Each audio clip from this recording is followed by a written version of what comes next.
Existem humanos que gostam de julgar a importância de alguém e logo o direito de existência de alguém. Daquele clássico de se você não for como eu acho que você nem deveria existir, então eu posso te tratar feito lixo, porque nem gente eu te considero. Os rastros de destruição desse tipo de pensamento são a base da humanidade. A gente vive um tentando destruir o outro porque não consegue conviver com diferenças. Daquele, sabe? Ou você tenta converter a pessoa para aquilo que você acredita que é certo, ou você destrói ela para apagar. Isso acontece em casos até que são insignificantes, que é contra como a gente se veste. Eu vivo dizendo que roupa, maquiagem, essas coisas não definem ninguém. Estilo não define pessoa. No máximo, define aquilo que ela quer se expressar. Expressar o que ela acha bonito ou como ela se sente bonita. Porque tem gente que usa roupa como zona de conforto. Isso é sobre a pessoa que tá vestindo do que a pessoa que tá vendo, entende? Porque tem a minha intenção de o porquê eu estou vestindo isso e tem a sua interpretação sobre o que eu estou vestindo, que pode não bater com a minha intenção. E aí o que acontece? Então, o que se passa na sua cabeça é mais importante do que a minha intenção? O seu achismo prevalece a minha intenção? E aí a verdade, foda-se a verdade, o que importa é que... E se você decidir me interpretar como algo ruim, isso te dá o direito de me machucar? E tem muita gente que acha que sim.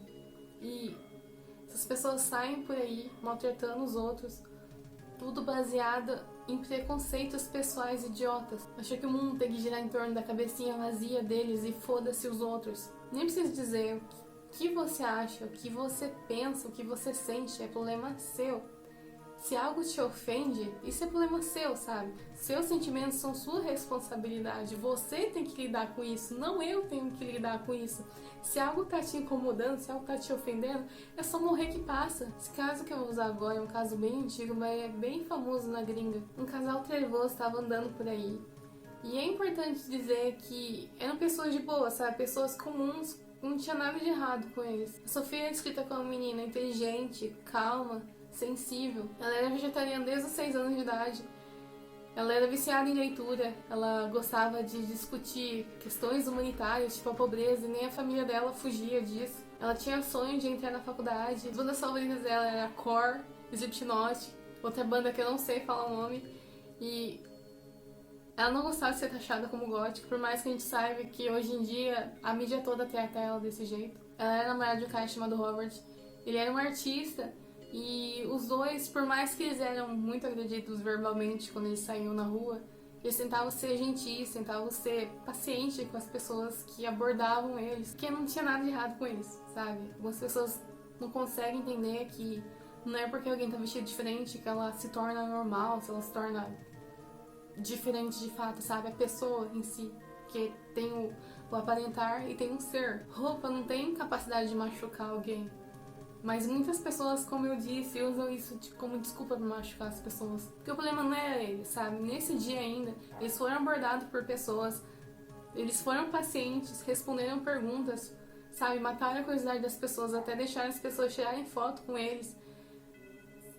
Sendo legal até demais. Lá pra perto da meia-noite, eles entraram numa pista de skate, atravessaram essa pista de boa, na deles, sem mexer com ninguém. E nessa pista tava lotada de adolescente. Fazendo o que nessa hora? Eles estavam bebendo, estavam flertando, estavam até fazendo sexo ao ar livre. Tanto que um dos meninos dessa história tava se gabando, antes da coisa acontecer, ele tava se gabando que ele tinha tirado a virgindade de uma menina. Lá, naquele local. Aquela galera era basicamente animais, eles agiam feitos animais, sabe? Eles deixavam os hormônios falarem por eles.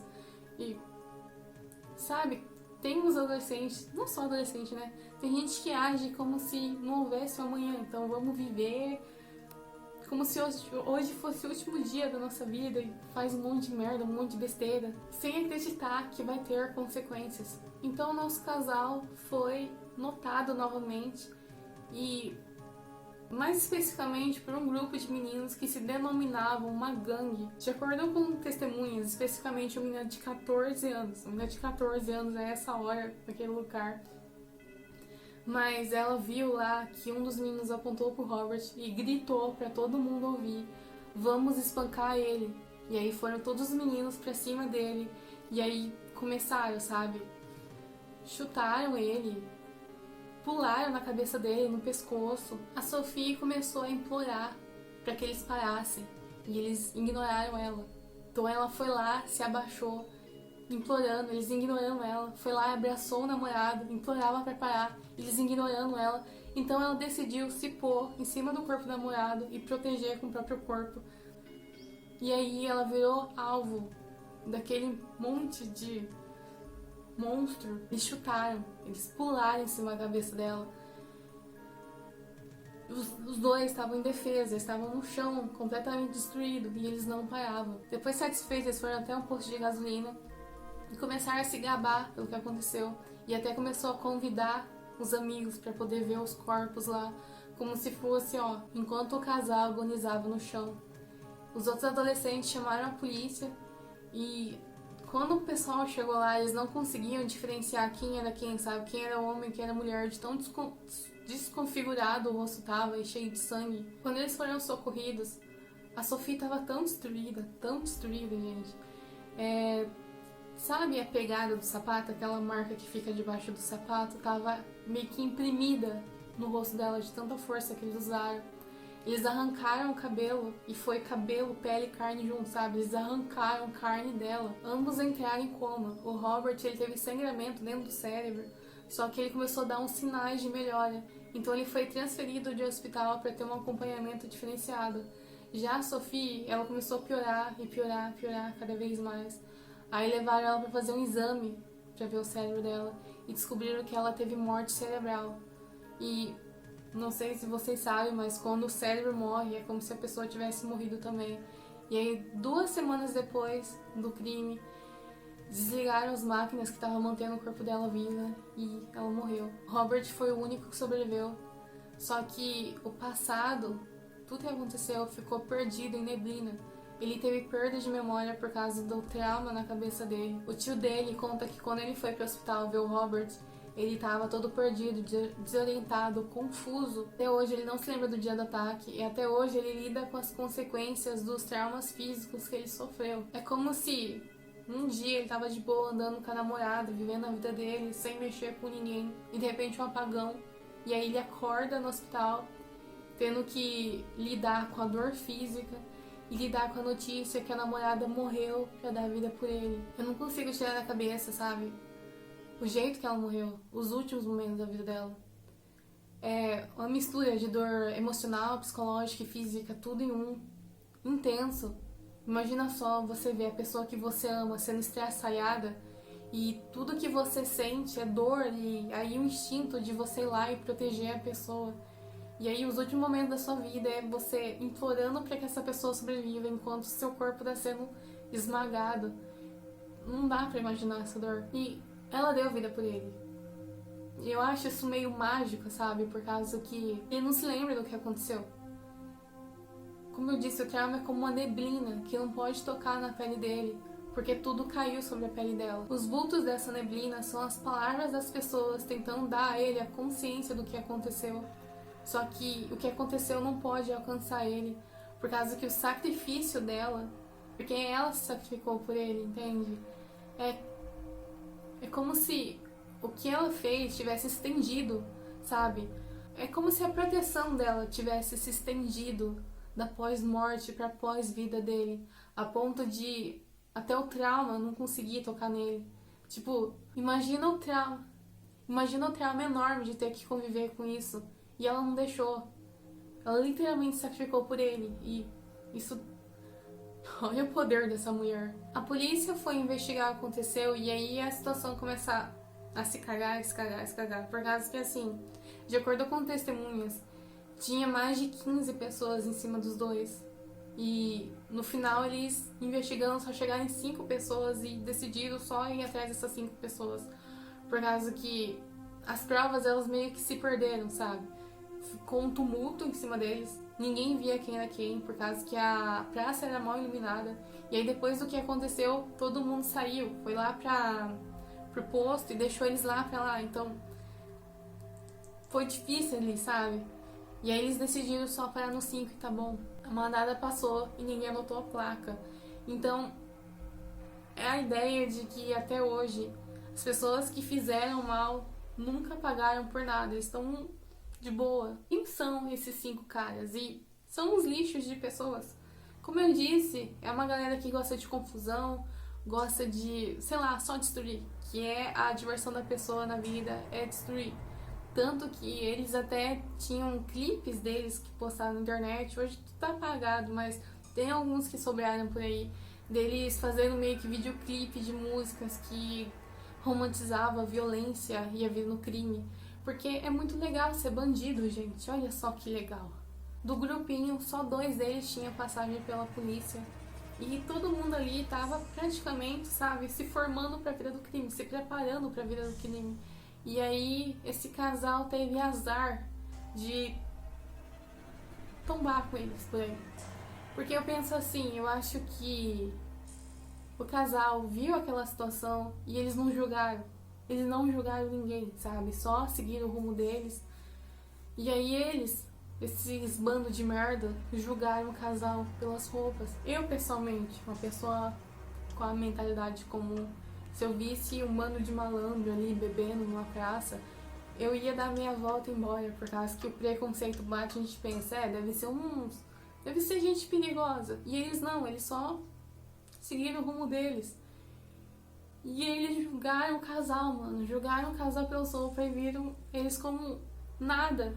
Durante todo o acompanhamento do caso, o julgamento, eles agiram realmente como se o que aconteceu fosse nada, como se não tivesse tirado nada, como se a vida que eles tiraram fosse nada. Tanto que eles foram vistos rindo, fazendo piada. A mãe dela chegou a ver eles rindo da situação. Quando questionados sobre o que aconteceu, eles sempre diziam que é inocente, que eles não fizeram nada de errado, dizendo que, porque a iluminação é ruim e não dá pra ver quem é quem, então confundiram eu com ele. O clássico, eles realmente acreditavam que não ia dar em nada. Quando os policiais começaram a apertar, dizendo que não tinha como sair dessa, continuaram a alegar a inocência. Só que aí um começou a culpar o outro, sabe? Um virou contra o outro. Que, né, gangue super, sabe? Super unida. Aquela coisa, né? Ninguém quer ser homem, ninguém quer levar a culpa, ninguém quer lidar com as consequências feito homem. Tanto que um dos meninos, o Ryan, ele simplesmente tentou alegar que era autista para fugir da condenação. Só depois de muitas sessões que eles começaram a tentar negociar. Todos eles se declararam como culpados apenas de agressão, não de morte. E aí 2 deles, que foram interpretados como líderes da gangue, começaram a brigar entre eles quem ia levar a acusação de assassinato. No final, só um decidiu confessar e tomar as consequências e se declarar culpado. Só que no final os 2 acabaram sendo condenados por assassinato. Ou seja, apenas 3 deles foram condenados apenas por agressão, com penas bem levinhas de, em média, 5 anos cada um. E os últimos 2 que levaram acusação de agressão e de assassinato, eles levaram prisão perpétua, só que com mínima de média 15 anos cada. Ou seja, daqui já aconteceu faz tempo, mas em 15 anos eles podem pedir a condicional. É muito leve. Eu também preciso dizer que ninguém dos 5 bateram no peito e falaram, eu fiz isso, eu sou culpado, eu me arrependo, eu fui um lixo. Nenhum deles fizeram isso. Eles só ficaram tentando culpar as coisas, culparam a bebida, dizendo que estavam perdidos, não sabiam o que estavam fazendo, que eles só estavam se exibindo. Porque, gente, é muito legal ser bandido, ó. Eu pessoalmente, eu penso assim, que os 5, não só os 5, os 15, devia ter realmente feito uma investigação profunda ali. Eles deveriam todos ser condenados por assassinato. Porque não tem como, sabe? Qualquer pessoa, criança, retardado que for, sabe que qualquer golpe na cabeça corre risco de morrer, certo? Ou morre ou você fica bugado pelo resto da vida. Todo mundo sabe disso. Aí junta um grupo e miram na cabeça de 2 pessoas. Você quer me dizer que você não queria matar? Você quer dizer que não era a sua intenção de matar você fazendo isso? Não faz sentido. Segundo que bêbado mesmo, bêbado no ponto de perder a consciência, a pessoa não consegue andar, a pessoa fica toda tonta. Então não tem como você dizer que um bêbado, dizer pra mim que um bêbado ia ter capacidade de pular e de mirar na cabeça de alguém. A pessoa, na hora que ela levantasse a perna, ela ia cair. Não tem como, gente, não tem como. E outra, é aquele clássico, né? Essa galera ama bancar o bandidinho, né? Porque é super legal isso, gente. Nossa senhora. Só que não quer ser o bandido de verdade, não quer entrar de fato pro mundo do crime, não quer ir lá no beco escuro, onde tem um monte de traficante, onde tem bandido de verdade, ir lá e arranjar encrenca com um cachorro grande.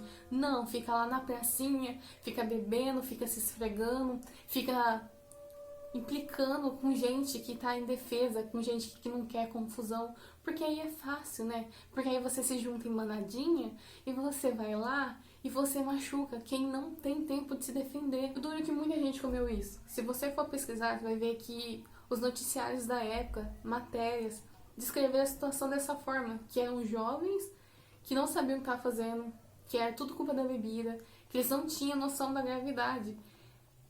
Alguém pula na cabeça de alguém, várias vezes, engana, e você tem certeza que a pessoa não sabe o que tá fazendo. Como eu disse, realmente parece grande coisa quando você fala, nossa, pegou prisão perpétua, mas como eu disse, o mínimo é em média 15 anos. E todos eles, quando chegam na cadeia, eles começam a se comportar, começam a agir como se tivesse mudado. E aí eles conseguem sair nesse tempo. E é inaceitável isso. E mesmo sendo leve, é leve, gente, eles ainda acharam que era muito pesado. Todos eles pediram redução de pena, até o pessoal que pegou só 5 anos.